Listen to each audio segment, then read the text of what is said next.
This week gave us two major moments: Gemma 4 pushing OpenAI forward, and Artemis II pushing humanity back toward the moon.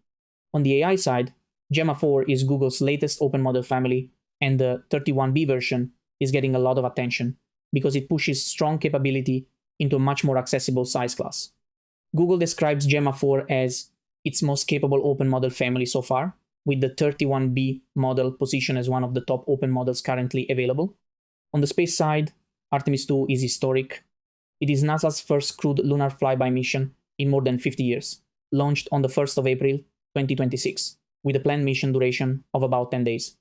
It is the first time astronauts have flown on the Space Launch System and Orion together on a mission around the moon. So that got me thinking, can Gemma 4 actually help NASA and our astronauts with a couple of missions? To put that to the test, I gave Gemma 431B two separate agent tasks inside VScode running through Cline. Mission number 1 was all about the vehicle and the mission itself.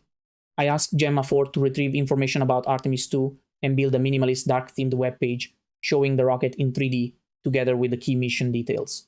So this was a test of research, structure, visual design, and code generation all in one go. Mission number 1 was not perfect, but it was definitely impressive. The system felt a bit slow, although that may simply be because I was using the API through OpenRouter.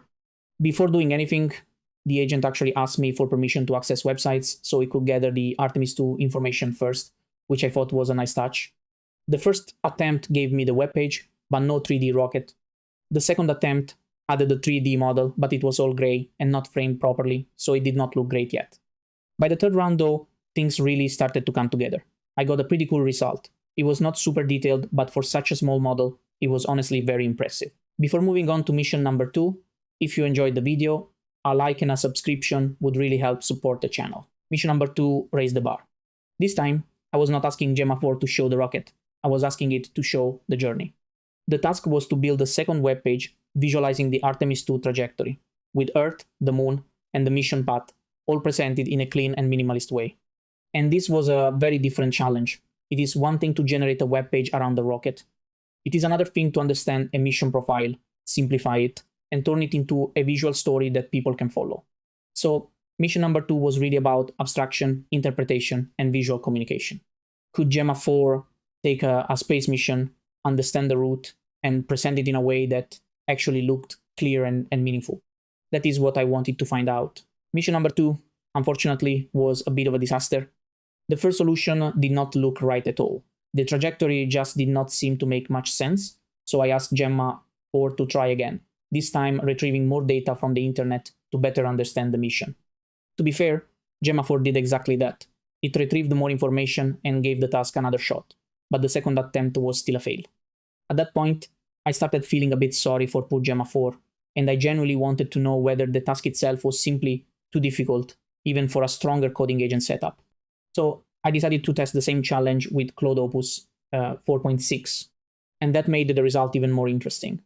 Claude did an excellent job on mission 1. The rocket looked much closer to the real Artemis II launch vehicle, with far more detail and a much more convincing result. But for mission 2, it also failed. The visualization looked nicer, and overall the presentation was more polished, but the actual trajectory still did not make any real sense. So even though the output looked better on the surface, the core problem was still there. That tells me this was not just Gemma 4 struggling. Mission number 2 was genuinely a difficult agent task. It required not only retrieving information and generating a web page, but also correctly interpreting a space trajectory and translating that into a meaningful visual representation. And that turned out to be much harder than it might seem at first. So overall, I think this was still a very interesting test.